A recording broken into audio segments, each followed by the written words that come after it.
Through the Gates is produced under the support of the Coloradans for Responsible Wildlife Management to enhance, promote, and defend the North American model of wildlife conservation and responsible wildlife management. That's our mission. We're engaged in fighting at every level so that wildlife management remains science-based and conservation continues to work for our wildlife. To learn more and join the movement, visit SaveTheHuntColorado.com.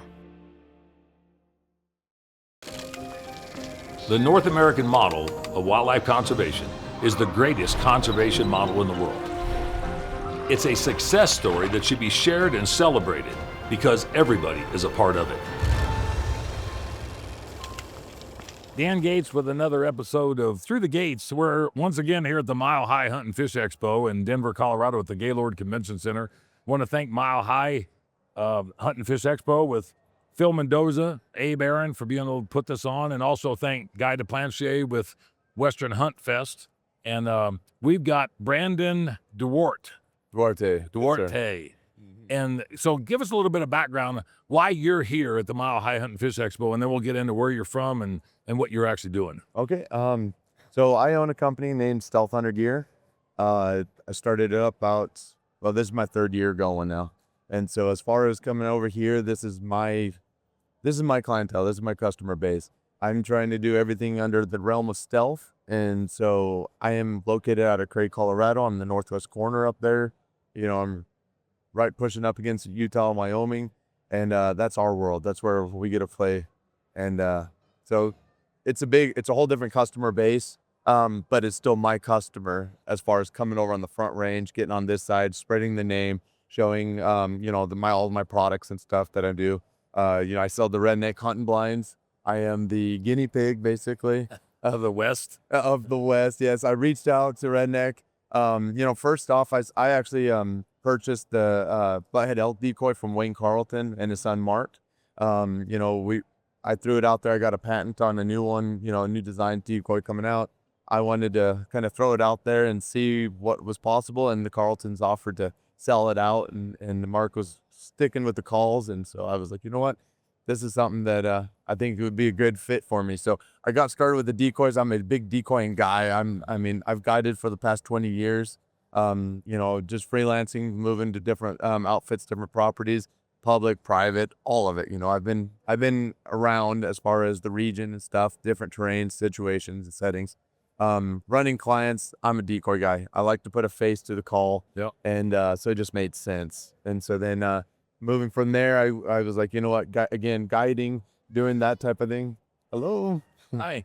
And so going from the guiding world, I knew that as far as hunting blinds, it's not utilized as much as what people are actually, or people don't realize how much they're utilized behind the scenes.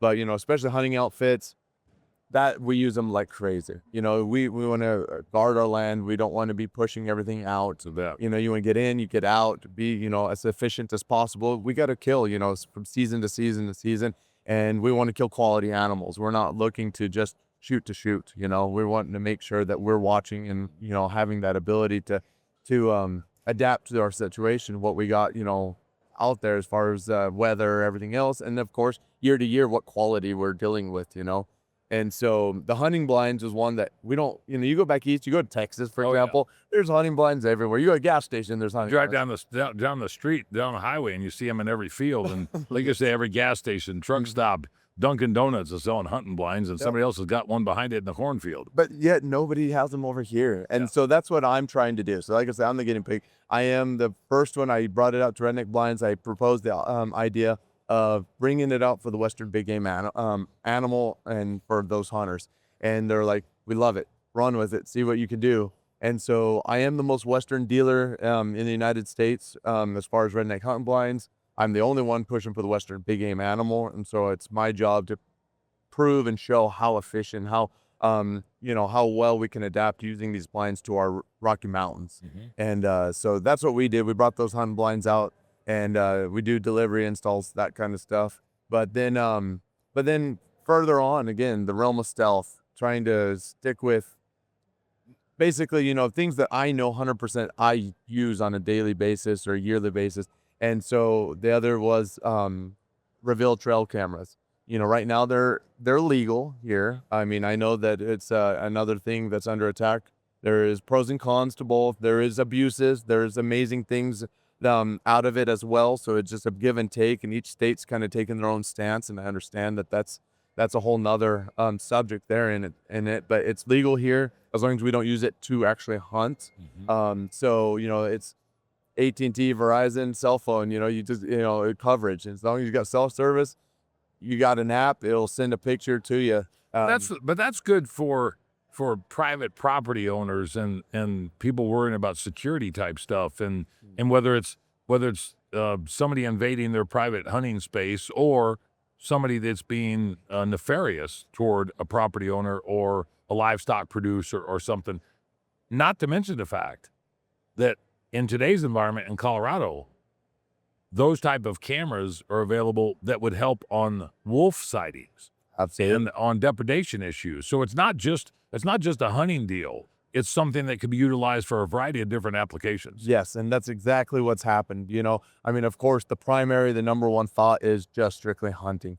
But because of the system and the way it's working, I mean, I do a lot of installations from Craig all the way out to Meeker and all around that the landowners asked me to come and put them specifically on their gates, you know, to their property all the way around. So that way they know 100% who's coming in, who's leaving, what's happening, period, on their property. Yep. But they lock it. Was there antlers in the back of the truck? You know, were they out there at 2 o'clock in the morning when they said they were out of there at 8 o'clock at night? Exactly. And it doesn't matter where you're at. You could be at home and, you know, here local in Colorado, or you can be out of state. Cause you know, a lot of my customers are out of state guys. And so they are buying their, their personal property out here, and, you know, they want their own chunk of land to hunt, and, you know, they're making sure that they manage it well and they're taking care of it.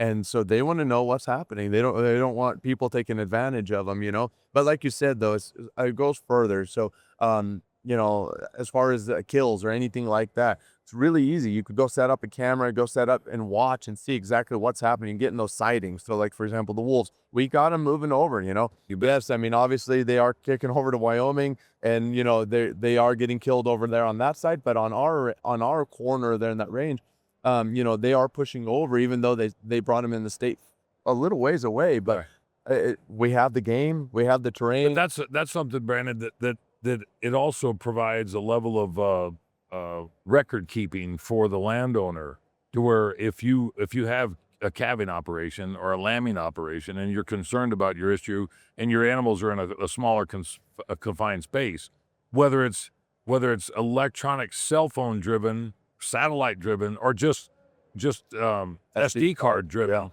it gives you a record keeping deal of out in the field where maybe you're not capable of being there all the time. They talk about range riders and they talk about flattery, and, you know, you could talk about a variety of different things on non-lethal management of wolves, but this is a tool that some people might look as unethical, other people might look at as practical, some people it might be their best option in court to document, hey, this is where the guy came from, this is where the wolf was, this is what happened on my haystack, whatever it might be. Yes. We're in a society, because of cell phones and because of the electronic devices.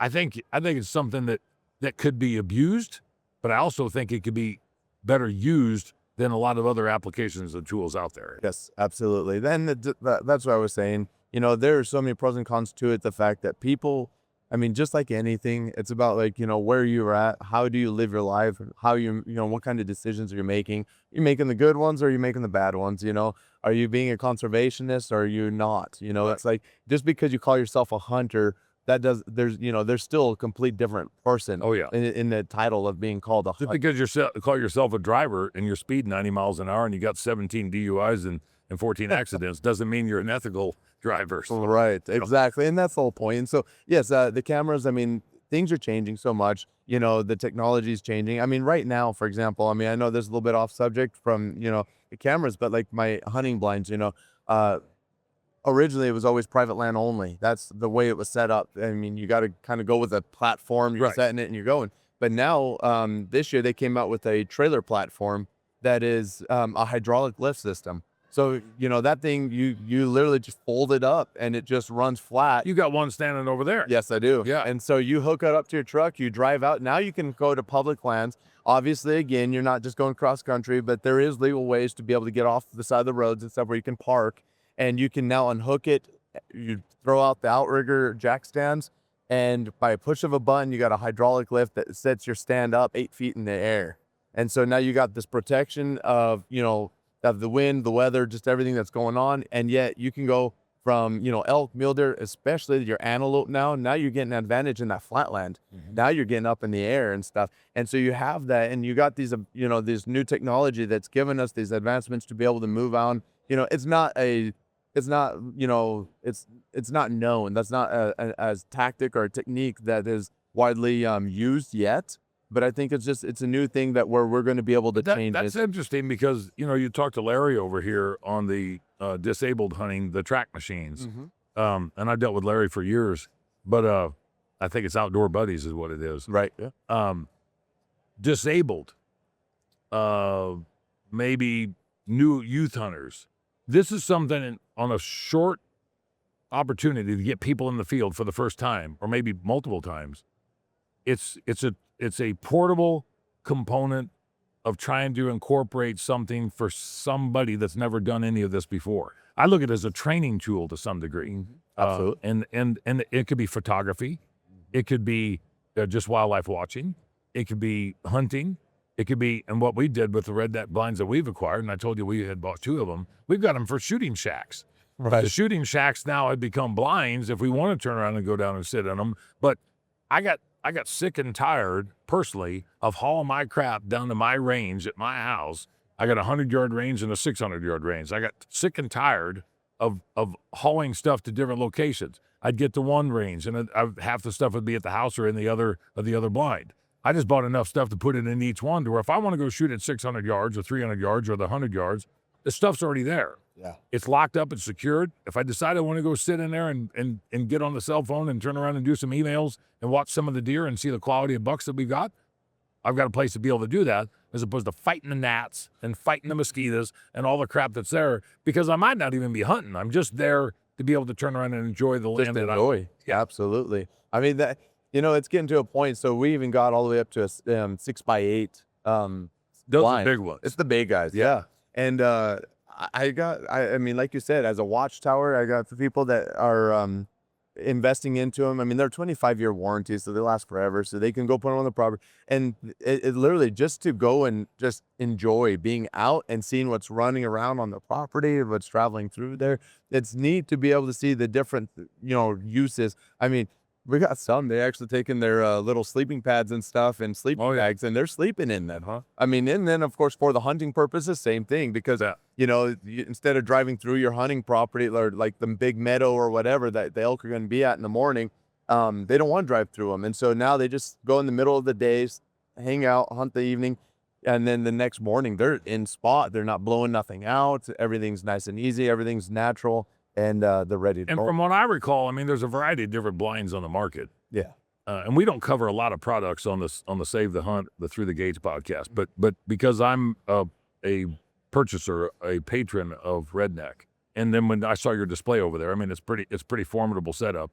Not everybody's going to look at this stuff first time. They have to kind of be coaxed into it a little bit, just like somebody might not be an e-bike.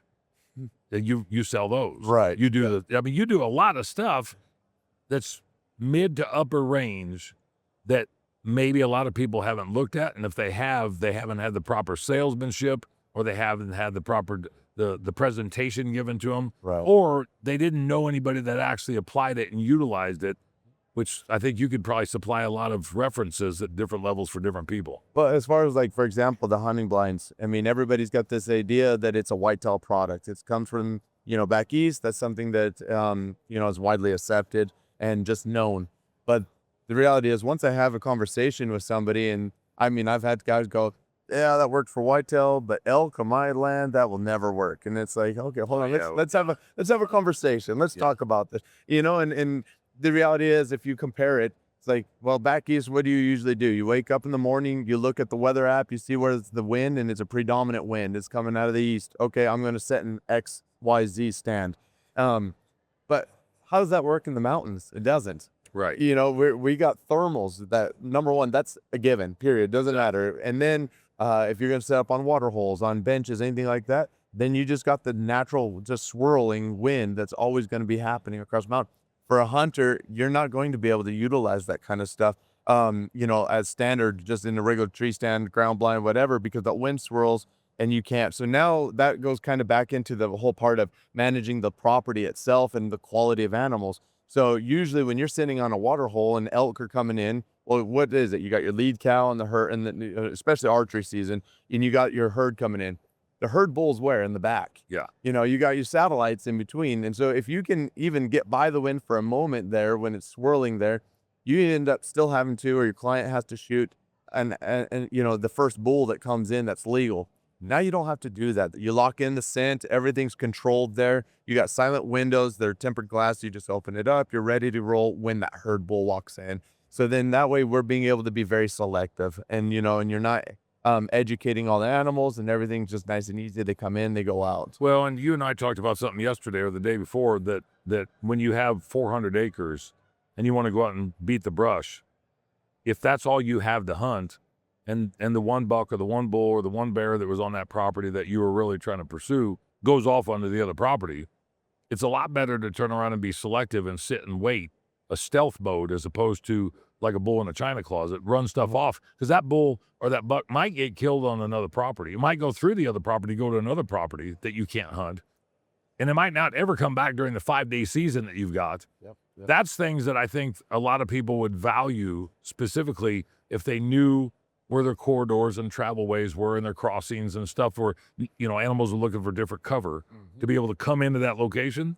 That's what we did on our property. We've got 87 acres is what we got. Right. But we've got 2 good draws on that 87 acres where those animals come down and cross and go to a specific location. I've got a shooting range set up for about 8 months out of the year. The rest of the time, those things couldn't be blinds if I have a license. Right. Well, but when you take a first-time hunter and you take a youth in there, you can sit there and they can play on their video game. They do whatever the hell they want until something comes along. Not so much that that's the only thing that comes along, but it's boring when you're not seeing anything. right. And even we get maybe a little bored. You know, you're going to sleep. You're trying to figure out what else is in your lunch bag to eat. You're checking your emails and your cell phone. Yeah, we've all done this, though. But for a 12-year-old, first time hunting, or for an 8-year-old going with dad, it's nice to have that cover of a little bit of solitude, and it's a little bit more comfortable. Yes. Well, you can get away with so much more, because like so we have the 360 windows, you know, because you got the windows horizontal, and that's the thing that's changed. The old school blinds, they were always just a box with a couple, you know, windows on the wall, and that's it. So now having the archery windows all the way around, it gives you more of a 360 view all the way around. But then on top of it, when you go in with the you know, with the kids and aspect and things like that, we have those acoustic foam, things like that inside, where you can get away with so much more. They got all the windows where they can see and look and know what's going on. Is that around? They're not just in this box. Yeah. And they can get away with that, with the sound dampening that we have. And so then the kids can, you know, like you said, they get fidgety. They're you know, they're moving around. They just want to do something. And so like I took my 5-year-old boy, you know, he was 4 last year, and we took him in, and we watched the elk come down, and it was a buddy of mine, and, you know, he was able to get his bull right there. And my buddy, you know, had no worries about his hunt getting messed up. And we were able to show my boy exactly how, you know, how this went all down. And so, yeah, that's So how many customers do you have that have more than 2 blinds? Boy, I got a lot, a majority. Because the reality of what happens is, the first year came, you know, like I said, this is my 3rd year. So the first year came in, you know, I'd get a guy that buy 1 and just to test it out and try it. And then by last year, all of a sudden, they all were one of the first ones, you know, getting in line, calling me up, going, "Hey, that was amazing. That was perfect. It did exactly. I got another spot here, and I got another spot there." I mean, you know, I got one guy, he's 3 years running now. Every year, he's always ordering a couple more. Now, are they doing ground or 6 foot or 10 foot or whatever the heck? Because we have a few that do put them on the sleds and on the ground, but the reality is, get away from bears, get a little more extra elevation, just different things like that. Most are going to a 10-foot. That we have the 5-footer as well, and even a 15. I mean, unless you really need it, that's just getting way up there. That's pretty high. But yeah, Especially in our wind down here. yeah. So I mean, and it's doable, and you can get concrete in, but the most standard is a 10-foot stand. You get up there, you can see we got stair systems. I got one customer, he's an older gentleman that really wants to utilize his entire property. And him and his wife, like I said, it's not just hunting. They just go out just to sit and just enjoy their land and see. And so they bought a pile of the 6x8, the big ones, where with the chairs where they can be fully relaxed and see everything. And we did a 10-foot stair system. And so it's not just a ladder, we got stairs. So it's just a standard stairs. That way, no mobility issues, anything like that. He's very comfortable for his age to go up and go down, and he goes to all of his land, all the way around, and we got it covered. We installed blinds everywhere on that place. But you guys, I mentioned the electric bikes. What do you got on those? So the electric bikes, so that's a whole nother world that we got there. The realm of stealth, making it very clear that, I have all these customers going, hey, I need a quick, silent way to get into my blind, what you got? And so it made sense. Not a side-by-side or a four-wheeler or whatever else. Because you're just throwing a red flag. I mean, yes, you can get away with it to a certain point in certain places, he's parking over the ridge, whatever, but with the use of a e-bike, now you can just ride straight up to your blind, right up next to it, park it, and you just walk up. But then it was, for me, I'm not a public land or a private land hunter. I don't have private land to hunt. So you just guide on private land. I only guide there, yes. So for me, if it's me, I'm always on the go. I'm on national forest. I am BLM, state ground. I'm utilizing what's available. Right. And so I'm out all the time, and I know how user friendly that is to be able to go in, even on roads that you can drive motorized. Now you don't, sometimes, like I tell people, just because you can doesn't mean that you should. And so just jump on your bike now. It'd be almost the same as walking as far as silent, but now you can get there efficiently and don't, conserve that energy until later.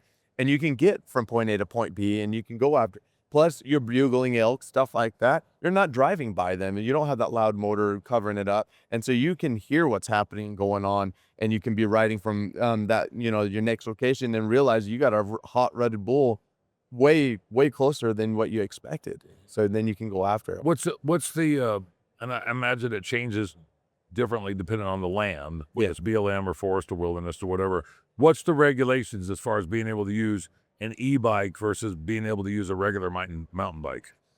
So yeah, it definitely changes a lot. It depends on where you're at. Different especially national forests, there's a lot of different regulations. I'm still trying to keep up on all of that because Colorado's got different ranges from what they call them classes, and so there's different classification of trails. And so, as there is some BLM even has that wilderness only, and so there's no motorized. That's just done. Right. I mean, regardless of mountain bike, any source. But then you get to other ones where it is going to be restricted by a classification. And so like Batku, that's why I went with Batku e-bikes.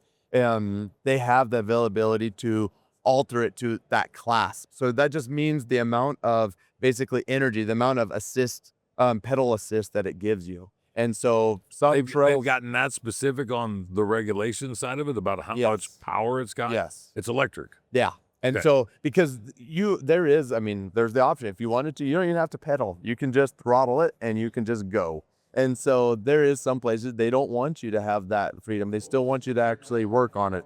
So on the e-bike deal, what's an entry level deal for guys to be able to get in on it? Is it? I mean, you see some e-bikes are $1,800. You see some are $12,000. What's the difference between a lower quality or lower priced e-bike versus a higher quality or higher priced e-bike? So I'm still learning it. That's why I even got my Batku rep here. He's helping me out. He's teaching me all the ins and outs, all the specs and stuff. But one of the biggest differences, of course, like you said, there's huge price ranges. But one of the main things is on that motor and how it's like hub driven, because there is a lot of plastic or nylon fittings. And so those strip out. They can't handle the ruggedness of going up into the mountains, pulling trailers, loads, things like that.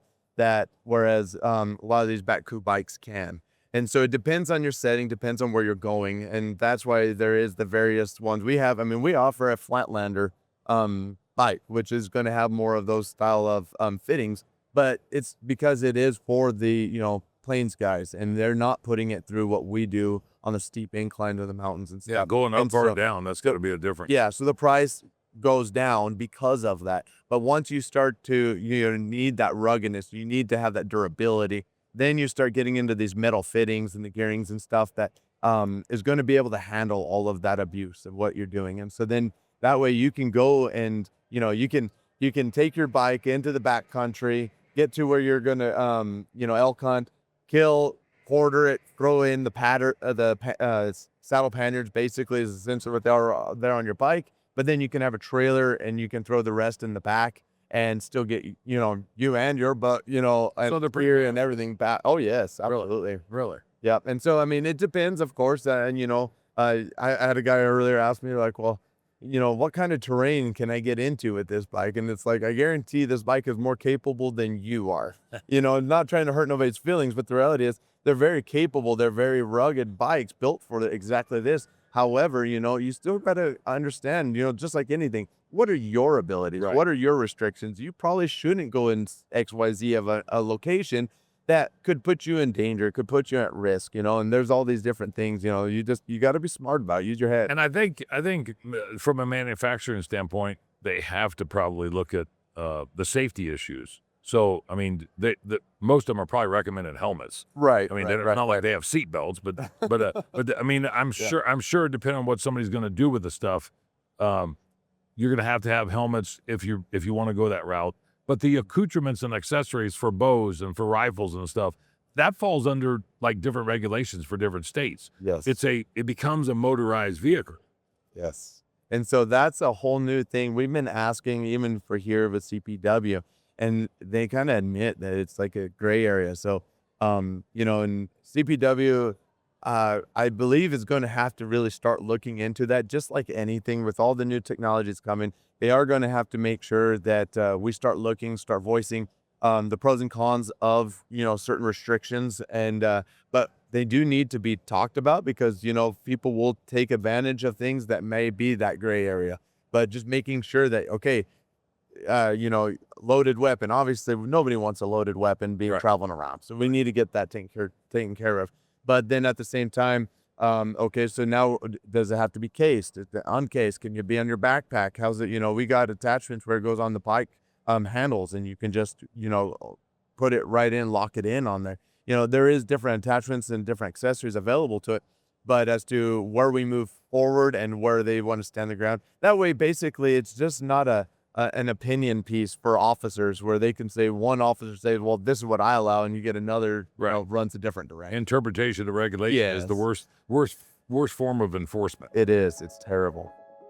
If you want to support a company that supported the efforts to defeat Proposition 127, then you need to support Davis Tent.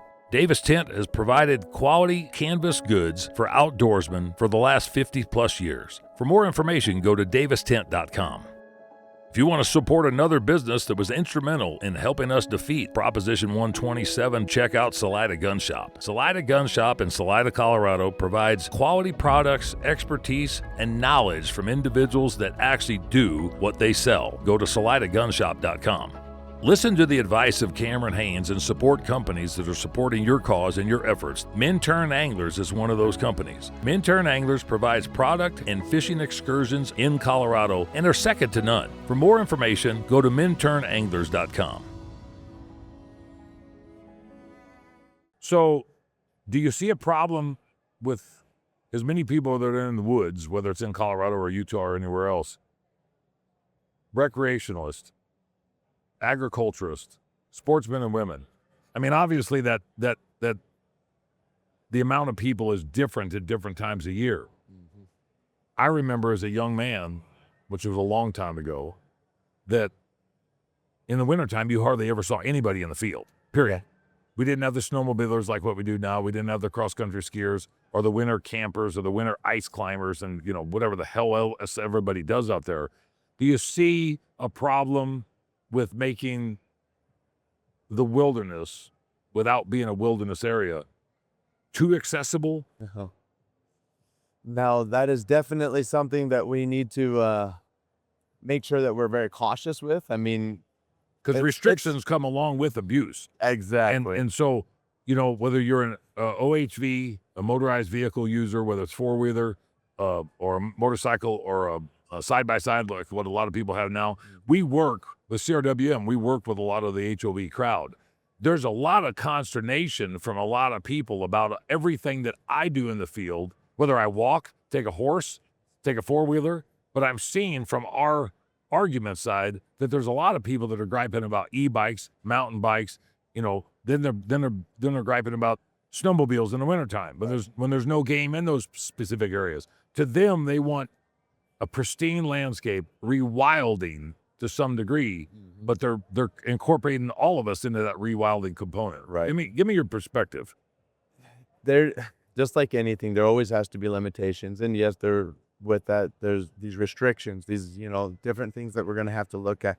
Of course, there's always bad apples. I mean, unfortunately, there are bad apples out there that ruin it for everybody.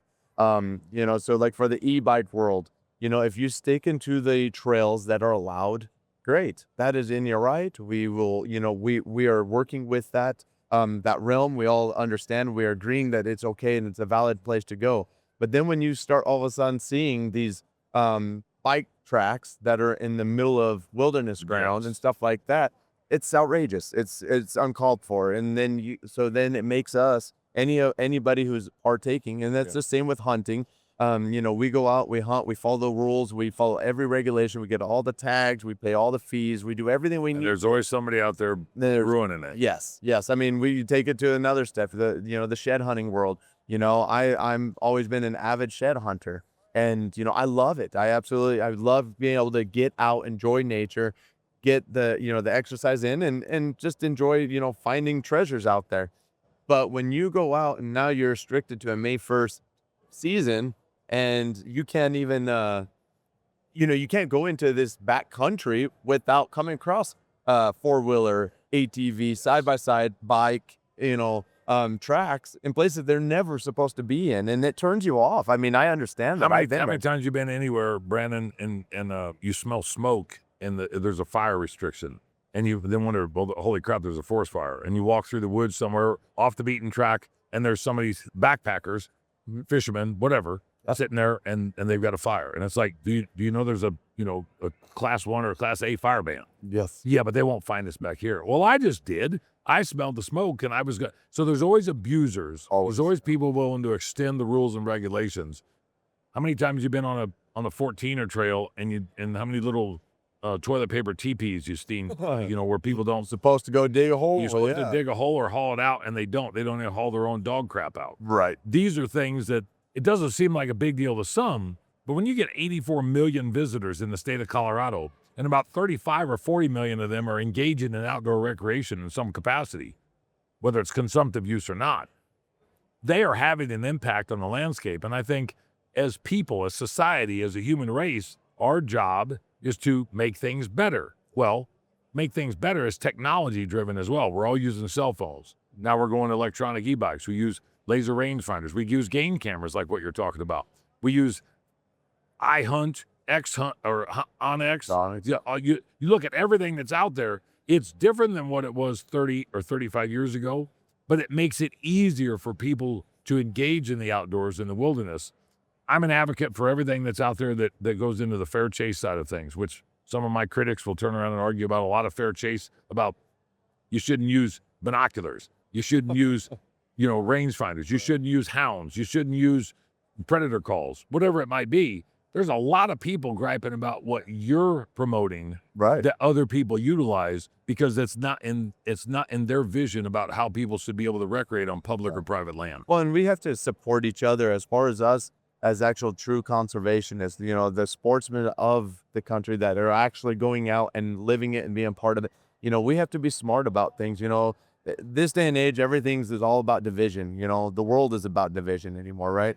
And we have to be real cautious with that. And especially those of us who are in the same realm, the same industry, and the same category that we like. And it's like, we need to support each other. We need to back each other, and we need to do obviously the right things, or not be breaking those rules and stuff. But the thing is it's an individual choice. I mean, like you said, those guys with the campfire. Well, nobody see us, but it doesn't matter. It's what's right and what's wrong, and we got to live a life that is bright. You're not supposed to steal anything either, but if nobody sees you, it doesn't make it right. Yes, and so that does come on us, and it comes on our shoulders, and we need to make sure that we're living that lifestyle, that we're presenting that in life. I'm a Christian man. That's the way I live my life. I believe in Christ. I am 100%. I'm going to do whatever I can. Now, it doesn't mean I'm perfect. Absolutely not. I'm not in any way, shape, or form.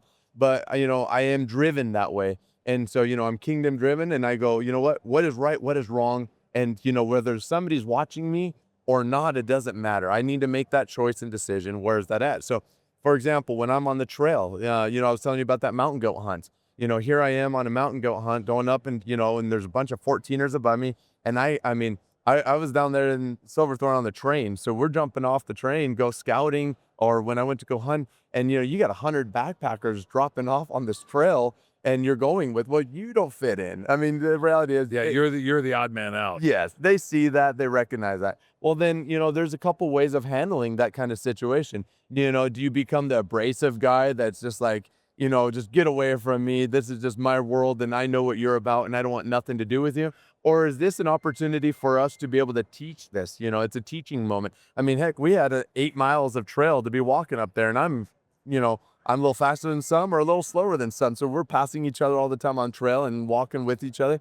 Gives you opportunity to have conversations. And they're like, well, what are you doing up here? Well, you got a big giant spotting scope, on your backpack, and then so you get to have these conversations with them, explaining what it is we're doing, why we're doing what we're doing. And then even like you said, I mean, from setting up camp, not using fires, they're not allowed up there, going, using the restroom, and where you're going and how you're doing that. I mean, I went after my mountain goat with my longbow, and so there was a bunch of grouse up there. So we're like, heck, this is gonna be phenomenal dinner. So I'm running around shooting grouse, and some of the backpackers saw, and they're like, he's killing something, and it's like. And so then, after I got my grouse, I walked over and I talked to them and explained to them and stuff, there's a season, I got license. We're going to have this for dinner. We're going to cook it up. If you'd like to stop by type thing, and it's just that engagement and being polite and courteous to each other, and not being, just in each other's face. And of course, there is those others who are against it, and you just ignore them. And, I don't interact. I just won't engage with them. A lot of people go to a movie theater and see a movie. Not everybody likes it. Yeah. And it's just like being anywhere else. I mean, there's people in people's family reunion that you stay away from. And just because you have the same blood and the same bloodline, it doesn't mean... It's just smarter and just kind of, just walk away. Let's just not... I'm here for the benefit of the good. I'm not here for everybody else. Well, and so, like, for example, that mountain goat, after that, I was very blessed. Everything lined up perfectly. And I was, I killed my Billy on the way out. Okay, so now you got your animal. You got your animal. You got your head. You got your full cape. You got the quarters. You got your camp, and everything has to come out and get to the train. And now you got to go back. You got to put it on the train to go back. Yes, you got to put it on the train, on the tourist train. And so and then you go back. And then the interesting thing about it is, like, this is in Silverthorne. So Silverton down to Durango. And so we're dropping back down into Durango, and so we get back down there. Well, from the depot to get to the parking lot, the long-term parking lot, because you never know how long the hunt's going to be. Yeah. And you got to walk through a McDonald's parking lot, down the walkway, through the McDonald's parking lot, and then get around. And it's Durango. It's a touristic... You didn't stop and get a cheeseburger or a fillet of fish on the way home. And so it's like, so what are you presenting, though? I mean, do you have literally just the cape and head and everything just hanging out the side, blood everywhere, just showing, Or, I mean... I'm not hiding it. I'm not trying to hide who I am. There's no way I'm going to do that. But there is still a presentation, what kind of perception am I giving, of a person that's a caring person about, having the respect for the animal and what I killed and, and a love for what I do? Or is it just like, I'm going to just, be in your face and just abrasive and just, upset everybody and be adding fuel to the fire of these guys that 100% are against us. They do not agree with what we do, our lifestyle, or anything. And when we do those things, then they're taking pictures and, it's the old school, I threw my deer on the hood of the car driving through town. Look what I killed as it's heating up over the engine, and it's like, that's not a good sportsman. Exactly. You're just adding problems is what you do for all of us. Do you think that the perception of sportsmen and women has been tainted by social media to the non-hunter? Unfortunately, I would have to say yes. I mean, of course, there's many people, me included. I'm not big in social media, like I should as a businessman, because everybody's like, man, you really need to push this, and I'm terrible about it. But and there's ways to do it, taking cleaned up, respectable photos, for example. I mean, all my customers, or clients, when I'm in the field, when I was working for all these outfitters, I don't take pictures of them with their tongue sticking out. I don't have blood just running all over the side. There is, that's one way you could do it, but I make sure I go and I take some water, I'll clean it up, I'll make it, I want to give respect to the animal, number one, Right. and then I don't want to add fuel to the fire either. And so then I'll clean it up. So that way, whether it's for me, for anybody else, or social media, and if you're putting it out there, and so, there's these guys, there are stories that you can put out there that they are campfire stories. They're for you and your buddies and everybody there, and that's good for you guys. And then there are those stories that they don't need to be publicized. They don't need to be thrown out there in front of the entire world as a bragging right or situation of what happened. Because what ends up happening is it causes lots of conflict. Exactly. And it causes so much problem that it create, it's harmful to all of us in our way of life. And so social media, yes, it is definitely not doing us much good, because like I said, one single bad apple, that little bit of corruption that goes into a decay is kind of the way I like to put it. You bring that in, and it goes across everything. It contaminates everything around, just like your food. You got a little bit of something, of bacteria in your food, and it's not just that one spot. It can spread all over. You got one chance to make a first impression, and if that first impression is something very distasteful, very unpleasant, very nefarious, very criminal-like, You become just untrustworthy. that's what it is. And I think that, a friend of mine told me before, he said, everybody likes to see puppies. Not very many people want to see puppies born, and they don't want to see puppies conceived. And so, but we all know what happens. Right. And I think that there's a component of there's nothing better than puppies, but to get to the puppy stage is a little bit different deal. The ultimate goal of sportsmen and women is eventually to harvest something, which involves death, Right. killing something. I think there's a way to be able to promote that, and there's a way to be able to utilize that food source, any harvest, whether it's a rabbit or a bighorn sheep or an elk or a mountain lion or anything else. What you're doing is providing a tool or a conduit to enhance somebody's experience, maybe make it easier in some applications, but also maybe make it more applicable for conservation and some people might not think this way, Right. but to not disrupt the animal's behavior, to not turn around and harass the animal outside of any more than what you absolutely have to. You're talking about the game cameras. You're talking about the e-bikes. You're talking about the blinds. This is not 1840, and we are not Jim Bridger. Now, we all might profess to be that way, Right. but viable technologies that benefit ethical, clean, humane harvest without compromising fair chase, I believe, are things that should be utilized, not brutalized, and they shouldn't be necessarily pedestalized, but they shouldn't be marginalized either in certain applications, especially when you're talking about the checkerboard effect of public and private land or areas where you don't want wildlife to go. I mean, I know got one guy down in Chaffee County, Colorado, has got down by Slida on the Arkansas River, that's got 3 blinds on his property. He owns 125 acres. Got 3 blinds on that. The reason he has those blinds set up is to where when the deer come out, his only place to hide is between 40 and 60 foot off of the highway. If he hides in any other location where there's something, he runs deer toward the highway. Right.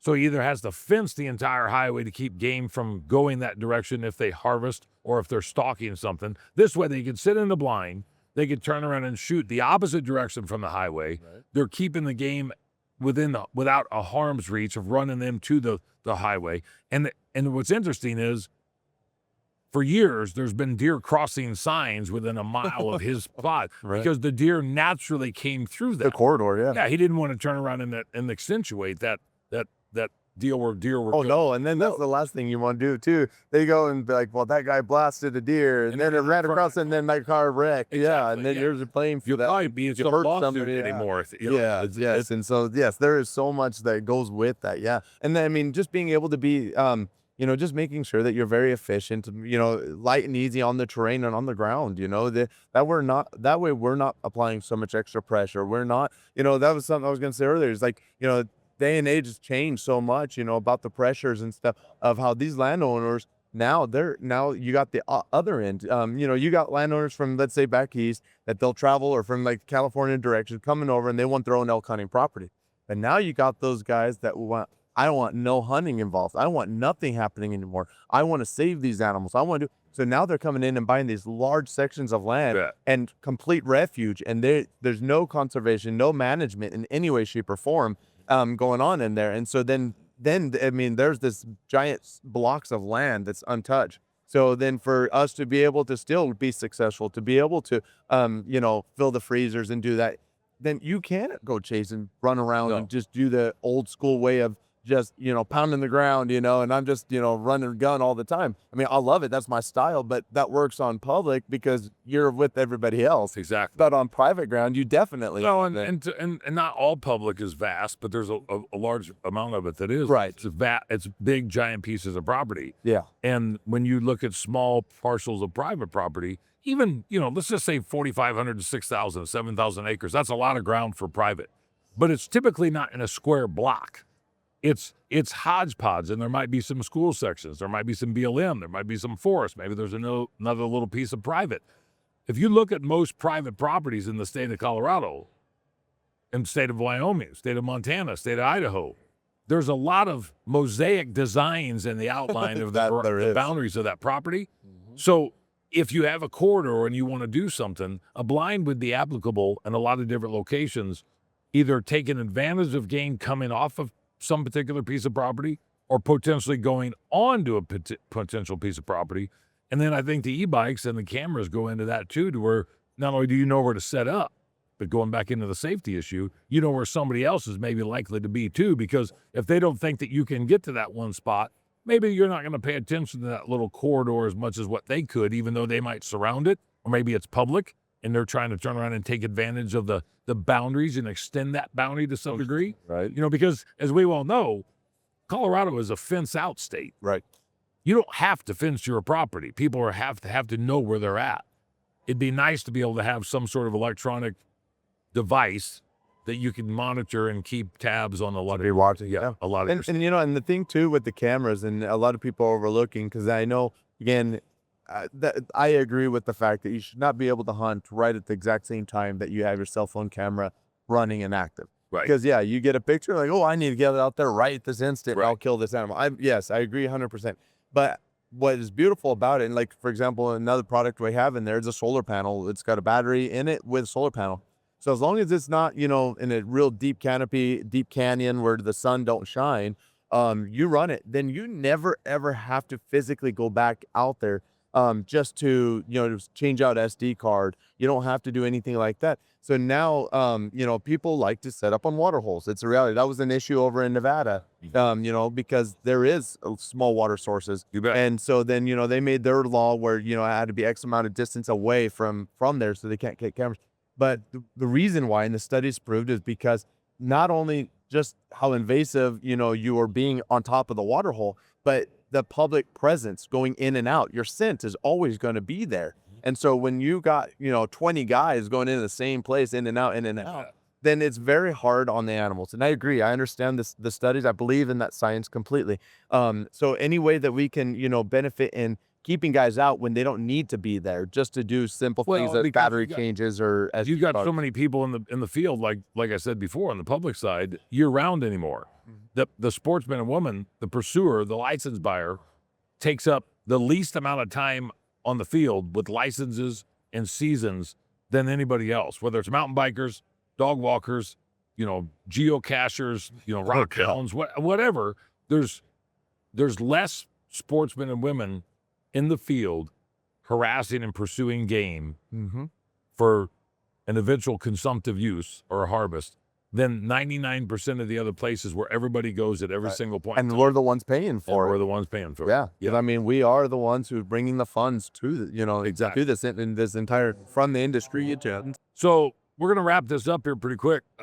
We wanted to give another shout out to Mile High Hunt and Fish Expo with Phil Mendoza and Abe Aaron that put this on, and also with Guy DePlanchier with Western Hunt Fest. Give us a little bit of background on how people get a hold of you, website, social media stuff, which you say you're not That I'm not really doing. which scares me because I'm not, but I am. Right. But give us a little bit of background of how people get in touch with you and what's the best way to try to purchase some of your product, or maybe you got a reference page or something. Yeah. So, I mean, I do have an online presence. So, I mean, I have a website. It's StealthHunterGear.com. And, but then shooting me an email, shooting me a call. So, 970-433-2308. That's my phone number, to my business line. And then as well as web or email, it's stealthhunterinfo@gmail.com, and they shoot me a message. I mean, I don't have a retail store, at least as of yet. Like I said, I'm out of Craig, Colorado. I'm actually I work for a coal-fired power plant, and so I'm a welder there. That's my primary job and career, and then I'm trying to turn this into a full-time gig. We've been told, we've already been warned, power plant shutting down, you're going to lose your job. Start prepping. So that's what I've been doing. This has been a passion of mine. It's an industry I understand and recognize. And so I'm always looking for ways to, move into that industry. And, the guiding and outfitting thing, it's just a very, very seasonal thing. And so I've been looking for something that is going to, I can use my experience, my background into, and be able to expand myself out. So, I got guys that will call me up. I do consulting as well. I go out to the property. There's a lot of people that just don't have the time or the knowledge to hunt a piece of property, or that they just recently purchased and acquired, and they're just like, hey, I need, I want a leg up. I don't want to wait 3-4 years of trial and error trying to figure this out. I want somebody who's experienced, who knows how to do this. And I'm not saying it's going to be perfect, because I mean, you really never know until you're out there, in the field. There is still some trial and error, but I can guarantee that I will always increase your odds and success rates getting out there. And whether it is buying a hunting blind and setting it out there, or it could be just simple as we're just identifying your food sources, where your corridors, your water, where you're bedding, and all that stuff, like you said, from private to public and all the different things that go in between. But as far as products, yeah, hit me up online, give me a shout, cell phone, email, anything like that. And I'm always working deals. I mean, they always, these companies I've been with, one of the reasons I choose them is because their customer service is amazing. I can count on that. If there's a question, there's an issue, that, reach out to me, I'll make sure, or reach out straight to them, and they've been great to work with. And so, so as far as deals, stuff like that, I'm always willing to work a deal. So It sounds like it. yeah, it's because I don't have that overhead. And so You got a hell of a display over there, and I know that distributorships and vendors and stuff work deals all the time, but you got a hell of a display. And walking around trying to find some other people to talk to a couple days ago, I thought this would be a pretty good mix for what I'm trying to incorporate in, because I had some ideas in my head, and not to mention the fact I've already purchased redneck hunting blinds before you actually started selling. So the guys in Nebraska, they were the farthest west that I could find at the time. They were. Yeah. And now that you're there, it just kind of inspires me, and maybe something I could look at to turn around and try to put something else in my small part. Yeah, no, because that's the thing. We're expanding. It's crazy. I mean, like I said, I am the guinea pig, but it's moving, and people are identifying, recognizing how useful they are. And so, I do delivery, I do installations, I do all those things. And so, I've been going out to Utah, making deliveries, going out to Idaho. There's a huge demand I see in the Idaho, Montana region. And I mean, I've ran deliveries all the way out to Portland, Oregon, and the guys are, they're like, man, we've been waiting for somebody who's willing to bring them. There's just nobody willing to bring them, but we know the quality, we know what they are. They're going to last, especially over in Oregon. They got that, very, humid climate. There, a lot of moisture. And so they're worried about rot and stuff like that. These are fiberglass, just like a boat basically with your gel coat. And so they know that that's going to work. And so, it's been neat being able to meet the different people, see the different applications it's going for. I had a guy a little bit ago, he was talking about ice fishing. So you never know what kind of things that people are going to do. But, I know what I can, what the reason I'm pushing for. And like I said, I'm always making deals and stuff, and I'm able to do it right now because I can without that overhead. So they can reach out. I can work out. I see some potential that we ought to talk about offline, but some potential for some other applications because of my involvement on different things. But might give you some insight on some stuff. But look forward to working with you down the road in some capacity. Brandon Duarte. Yes, sir. With StealthHunter Gear. And we'll go ahead and give the website and the phone number one more time. That website is www.stealthhuntergear.com. And then my phone number, 970-433-2308. Yeah, give me a call, send me an email, whatever, and I'll be in touch. We'll work out the deal. Well, we appreciate your time coming over here. I know Mr. you're Dan, thank busy you. over there, and look forward to working with you. We'll try to incorporate you on some of the other things and get some of your contacts so maybe we can do some advertising on the stuff for you too. So sounds great. Another episode of Through the Gates to Save the Hunt here at the Mile High Hunt and Fish Expo and the Gaylord Convention Center in Denver, Colorado, early April 2025. We want to once again thank Guy DePlanchier with Western Hunt Fest. Western Hunt Fest is doing 3 events around Colorado, and follow them on westernhuntfest.com, and also make sure you check out milehighhuntandfishexpo.com. Thanks again, Brandon. Thank you, Mr. Dan. Appreciate it. You bet.